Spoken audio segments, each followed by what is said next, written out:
City of the Blind Dead is essentially the horror film equivalent of one of those spooky sounds CDs you put on at Halloween parties because each scene is so incongruous from the last that you could almost chop this movie up and make four shorts out of it.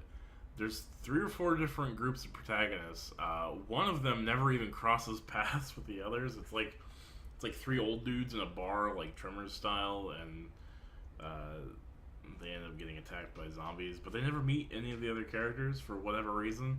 And I swear, it feels like they made the film and it wasn't long enough, so they went back and they shot some of this and then they added it back in because it has literally nothing to do with this film. You can cut it all out, and it wouldn't make any more sense, but it'd be shorter. You know, I mean, there's that, which might help with the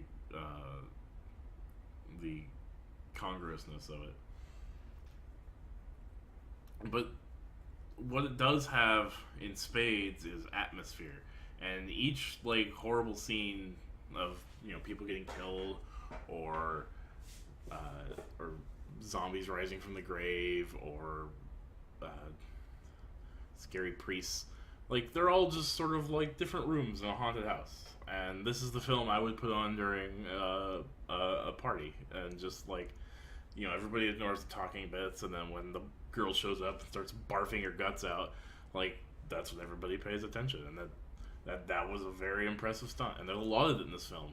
Lucio Fulci is known for his gore effects, and this is pretty much a showcase for that because there's a lot of really, really well put together special effects in this film. There's like a rotting baby corpse that looks phenomenal. There's the girl vomiting up her guts, and like the actress, like God bless her, because she actually was like spitting up like sheep intestine, and it's oh man, it's so gross and it's amazing. And then they built like a fake version of her head, so there's like more stuff coming out, like a whole stomach, and it's just it's so gross, and it's just really well put together. Lots of people get the back of their heads like clawed off, which I thought was kind of odd and but kind of cool. Like, I guess I don't know. I'd never seen that in the film. They just like a Jello mold, just right there, and it just pulls the back part of their brain off. And I don't know if there's some significance about that piece of the brain being related to I don't know whatever, but I don't know, it's just really odd, and it seems deliberate enough that there's a reason for it, but the reason is never given to you in this film, like a lot of other things.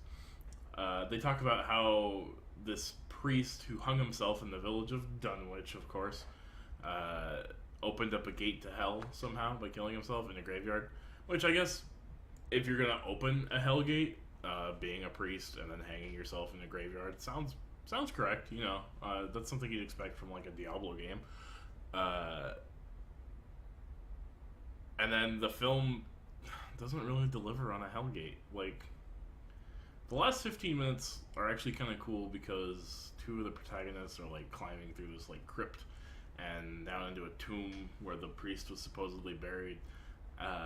And like there's just fucking skeletons sticking out of the walls and the ceiling, and it's like it reminds me of Dark Souls. There's an area in that game where there's just skeletons everywhere.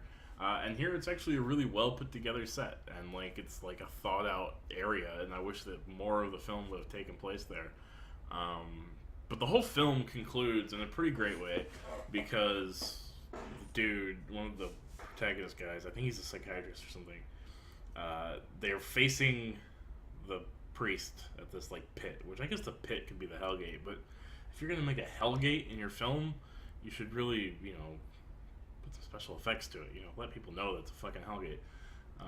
But the psychiatrist takes a big wooden cross that's sharp on one end, of course, and he just stabs the priest in the dick, and the priest catches on fire and explodes, and all the other zombies around them catch on fire and disintegrate. I guess the priest was a droid control ship. I don't know. There were points in this film where I dozed off, and I woke up a couple minutes later and I was like, oh shit, I lost the thread. And I rewound it a little bit, and it was like, no, I didn't miss anything. I know exactly what's going on. And that's kind of nice because it's a fun little special effects exhibition, and you don't really have to pay too much attention to it. And then when all the gross parts come on, you can just kind of point and go, wow, that's gross.